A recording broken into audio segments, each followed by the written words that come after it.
5 advanced synonyms for IELTS essay. Advantages, benefits, disadvantage, drawbacks, big advantage or big disadvantage, significant, outweigh, exceed, understand, acknowledge.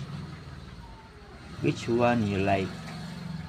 Coffee guide, Americano, black coffee, flat white, white coffee, cappuccino, fruity coffee, latte, miniature coffee, espresso, milky coffee, macchiato, milk top coffee, mocha, juicy coffee, tea, nut coffee, hot chocolate, still not coffee.